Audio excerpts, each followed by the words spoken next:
आपको भी ऐसा लगता है क्या कि जब भी हम कोई खबर देखते या पढ़ते हैं तो वो सिर्फ निराशा और समस्याओं से ही भरी होती है? अगर हाँ, तो पीटर डायमंडिस और स्टीवन कोटलर की किताब अबंडेंस आपके लिए एक ताज़ी हवा के झोंके की तरह है। तो आज हम इसी किताब के ज़बरदस्त आइडियाज़ को समझने की कोशिश करेंगे, जो ये बताती है कि हमारा भविष्य शायद उतना भी खराब नहीं है जितना हमें दिखाया जाता है। तो ज्ञान और रोचक जानकारियों के इस सफर में आपका बहुत बहुत स्वागत है। अगर आपको कुछ नया सीखना अच्छा लगता है और आप दुनिया को एक अलग नजरिए से देखने के लिए तैयार हैं, तो हमारे साथ बने रहिए। तो चलिए देखते हैं कि आज हम क्या क्या जानने वाले हैं। सबसे पहले हम अपनी सोच के तरीकों पर ही सवाल उठाएंगे। फिर हम देखेंगे कि दुनिया की बड़ी बड़ी चुनौतियों को एक नए एंगल से कैसे समझा जा सकता है। इसके बाद हम उन कमाल की टेक्नोलॉजीज की बात करेंगे जो सच में सब कुछ बदल रही हैं। फिर ये जानेंगे कि इस बदलाव को चला कौन रहा है, और आखिर में इस पर बात करेंगे कि हम सब मिलकर एक बेहतर भविष्य कैसे बना सकते हैं। तो चलिए पहले हिस्से से शुरू करते हैं। देखिए, ये किताब एक बहुत ही बुनियादी सवाल से शुरू होती है। हम इंसान आखिर इतना नेगेटिव क्यों सोचते हैं? इसका जवाब ना हमारे दिमाग की बनावट में ही छिपा है। सोचिए, हजारों सालों तक हमारे पूर्वज एक ऐसी दुनिया में रहे जहां हर तरफ खतरा था और चीजों की हमेशा कमी रहती थी। इसी वजह से हमारा दिमाग बुरी खबरों पर ज्यादा ध्यान देने के लिए बना है। इसी को नेगेटिविटी बायस कहते हैं। और आज के दौर में तो 24 घंटे चलने वाला मीडिया हमारे इसी डर को और भी हवा देता है, जिससे हमें लगता है कि दुनिया हर पल और ज्यादा खराब होती जा रही है। पर यह किताब कहती है कि अगर हम सिर्फ न्यूज़ हेडलाइन से हटकर असली आंकड़ों को देखें तो पूरी तस्वीर ही बदल जाती है। डेटा एक बिल्कुल अलग कहानी सुनाता है।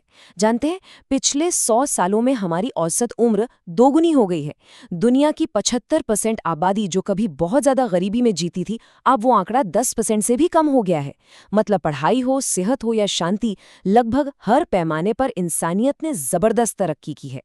और इसी डेटा के दम पर लेखक एक बहुत बड़ी बात कहते हैं। वो कहते हैं कि मानवता कमी की दुनिया से निकलकर समृद्धि की दुनिया की ओर बढ़ रही है, एक ऐसे भविष्य की ओर जहां हर इंसान की बुनियादी जरूरतें पूरी होंगी और सभी के पास आगे बढ़ने के मौके होंगे। और सुनिए, ये कोई हवाई बातें या भोली भाली उम्मीद नहीं है, बल्कि टेक्नोलॉजी और इनोवेशन पर आधारित एक मजबूत तर्क है। अच्छा ठीक है, मान लिया कि दुनिया बेहतर हो रही है, पर आज भी हमारे सामने चुनौतियां तो बहुत बड़ी हैं, है ना? अरबों लोगों के लिए खाना, पानी, बिजली, अच्छी सेहत, ये सब कैसे होगा? तो यहीं पर ये किताब एक बहुत ही कमाल का नजरिया सामने रखती है। ये किताब कहती है कि दुनिया की जो सबसे बड़ी समस्याएं हैं, जैसे गरीबी या पानी की कमी, ये कोई प्रकृति के नियम नहीं है जिन्हें हम बदल नहीं सकते। नहीं, ये असल में इंजीनियरिंग की प्रॉब्लम्स हैं। इसका मतलब ये है कि सही टेक्नोलॉजी, सही सोच और सही कोशिश से इन्हें हल किया जा सकता है। जैसे दुनिया में पानी की कमी नहीं है, बस उसे साफ करके सही जगह पहुंचाने की टेक्नोलॉजी की कमी थी, जो अब तेजी से बदल रही है। और पता है, इस बदलाव का सबसे बड़ा जरिया कौन बन रहा है? वो लोग जिन्हें कभी पिरामिड का सबसे निचला हिस्सा कहा जाता था। सस्ते स्मार्टफोन और इंटरनेट की वजह से आज दुनिया के सबसे गरीब लोग भी सीधे ग्लोबल इकोनॉमी से जुड़ रहे हैं। वो सिर्फ सामान खरीदने वाले नहीं रहे, बल्कि अब वो खुद निर्माता, इनोवेटर और बिजनेस करने वाले बन रहे हैं। लेखक इन्हें उभरता हुआ 1 अरब कहते हैं, मतलब एक ऐसी ताकत जो दुनिया को बदलने का दम रखती है। अब आते हैं इस किताब के एक सबसे ज़रूरी आइडिया पर। हमारी सबसे बड़ी गलती ये है कि हमारी सोच ना सीधी चलती है, मतलब लीनियर। हम सोचते हैं कि अगर कोई चीज़ आज 1 कदम आगे बढ़ी तो कल 2 कदम बढ़ेगी, परसों 3। लेकिन टेक्नोलॉजी ऐसे काम नहीं करती। वो छलांग लगाती है, एक्सपोनेंशियली आगे बढ़ती है। मतलब 1, 2, 4, 8, 16, 32, और देखते ही देखते वो इतनी शक्तिशाली हो जाती है कि हम अंदाज़ा भी नहीं लगा सकते। इसका एक जबरदस्त एग्जाम्पल देखना है, जीन सीक्वेंसिंग को ही ले लीजिए। साल 2001 में एक इंसान का पूरा जीनोम मैप करने में $100 मिलियन लगते थे, और आज वही काम $1000 से भी कम में हो जाता है। यही है एक्सपोनेंशियल ग्रोथ की असली पावर। जो चीजें कभी सिर्फ सरकारों या बड़ी बड़ी कंपनियों के बस में थी, वो आज हर किसी की पहुंच में आ रही हैं, और यही समृद्धि का असली इंजन है। तो ये जो एक्सपोनेंशियल ग्रोथ है, ये असल में दिखती कैसी है? चलिए अब उन टेक्नोलॉजीज की दुनिया में चलते हैं जो इस सुनहरे भविष्य को हकीकत बना रही हैं।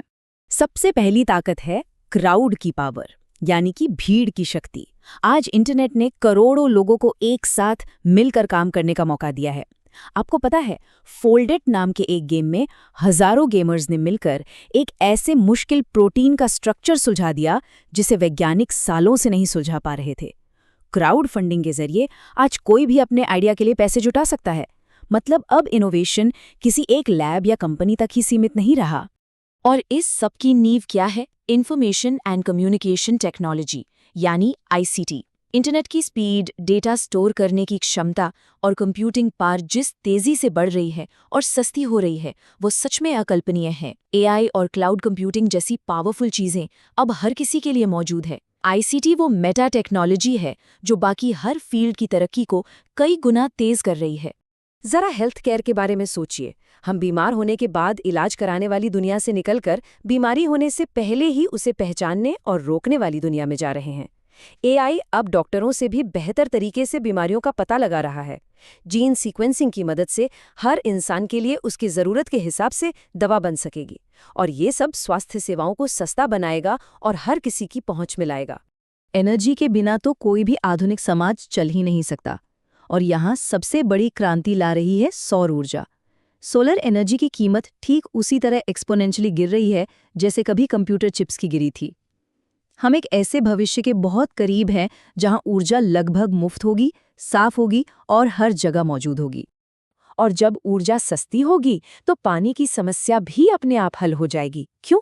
क्योंकि तब हम समुद्र के खारे पानी को बड़े पैमाने पर साफ कर पाएंगे। इसके अलावा हवा से पानी बनाने वाली मशीनें, नैनो टेक्नोलॉजी वाले फिल्टर और स्मार्ट सिंचाई जैसी टेक्नोलॉजीज ये पक्का कर रही हैं कि पानी का संकट जल्द ही इतिहास बन जाएगा। और आखिर में बात करते हैं भोजन की। दुनिया से भूखमरी मिटाने के लिए हमें और ज्यादा जमीन की जरूरत नहीं है, बल्कि बेहतर टेक्नोलॉजी की जरूरत है। वर्टिकल फार्मिंग से शहरों के अंदर ही बहुमंजिला इमारतों में खेती हो सकती है। लैब में बना मीट जानवरों की जरूरत को खत्म कर सकता है। ड्रोन और AI खेती को और भी सटीक बना रहे हैं। यानी भोजन का भविष्य लोकल, सस्टेनेबल और भरपूर होगा। ठीक है, टेक्नोलॉजी तो अपनी जगह है, पर सवाल ये है कि इसे चला कौन रहा है? आखिर कौन है वो लोग जो इस समृद्धि को हकीकत में बदल रहे हैं? चलिए देखते हैं। तो किताब के मुताबिक 3 तरह की ताकतें हैं जो मिलकर ये काम कर रही हैं। पहली, वो एक्सपोनेंशियल टेक्नोलॉजीज जिनकी हमने अभी बात की। दूसरी, DIY इनोवेटर्स, यानी आप और मेरे जैसे आम लोग जो अपने गैराज में या मेकर स्पेस में कमाल के आविष्कार कर रहे हैं। और तीसरी, एक बिल्कुल नई तरह के परोपकारी लोग। ये है टेक्नो परोपकारी। ये पुराने जमाने के दानदाताओं से बिल्कुल अलग हैं। ये सिर्फ पैसा दान नहीं करते, बल्कि ये दुनिया की सबसे बड़ी समस्याओं को सुलझाने के लिए एक इंजीनियर की तरह सोचते हैं। वो डेटा का इस्तेमाल करते हैं, बड़े और साहसी आइडियाज पर दाव लगाते हैं और टेक्नोलॉजी का इस्तेमाल करके बदलाव की रफ्तार को तेज करते हैं। तो अब हम इस पूरी चर्चा के आखिरी हिस्से पर आ गए हैं। देखिए, ये किताब सिर्फ भविष्य के बारे में नहीं बताती, बल्कि ये हम सबको एक जिम्मेदारी भी देती है। समृद्धि से भरा भविष्य कोई गारंटी नहीं है। वो अपने आप नहीं आएगा, उसे हमें और आपको मिलकर बनाना होगा। ये सब एक मानसिकता अपनाने की बात है कि हम समस्याओं को एक अवसर की तरह देखें और निराशा की जगह हिम्मत से काम ले, क्योंकि भविष्य वो नहीं है जो हमारे साथ होता है, भविष्य वो है जिसे हम खुद बनाते हैं। तो कुल मिलाकर अबंडेंस का मैसेज क्या है? ये अंधी उम्मीद नहीं है, बल्कि ये है जानकारीपूर्ण आशावाद। ये इस विश्वास पर आधारित है कि डेटा, टेक्नोलॉजी और इंसान की हिम्मत, ये तीनों मिलकर सबसे बड़ी चुनौतियों को भी पार कर सकती हैं। तो सवाल अब ये नहीं है कि क्या एक बेहतर भविष्य मुमकिन है, सवाल ये है कि उसे बनाने में हम और आप क्या भूमिका निभाएंगे। इस पर सोचिएगा जरूर।